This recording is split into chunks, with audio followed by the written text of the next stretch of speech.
ওমানকে ৯৩ রানে হারিয়ে পাকিস্তানের এশিয়া কাপ শুরু। প্রথমবারের মতো এশিয়া কাপ খেলতে এসে ওমান পাকিস্তানের কাছে বড় ব্যবধানে হেরেছে।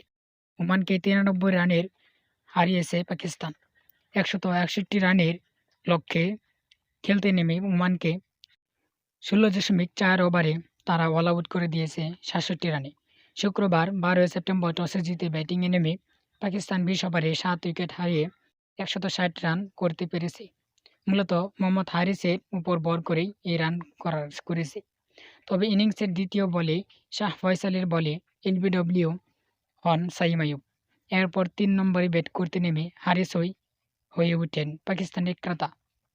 সর্বশেষ ১১ ম্যাচে মাত্র ৪৪ রান করা এই ডানহাতি ব্যাটসম্যান শেষ পর্যন্ত ইনিংসের ১৩তম ওভারে আমির কলিমের স্পিনে যখন বোল্ড হন নামের পাশে তখন ৪৩ বলে ৬৬ রান।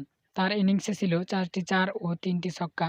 ২০ ওভারে ৭ উইকেট হারিয়ে পাকিস্তানে তুলতে পারে ১৬০ রান। ওমানের পক্ষে সর্বোচ্চ ৩টি করে উইকেট নিয়েছে কলিম ও ফয়সাল। শুক্রবার ১২ সেপ্টেম্বর টসে জিতে ব্যাটিংয়ে নেমে পাকিস্তান ২০ ওভারে ৭ উইকেট হারিয়ে ১৬০ রান সংগ্রহ করতে পেরেছে। মূলত মোহাম্মদ হারিসের ইনিংসের উপর ভর করে এই রান করেছে তারা।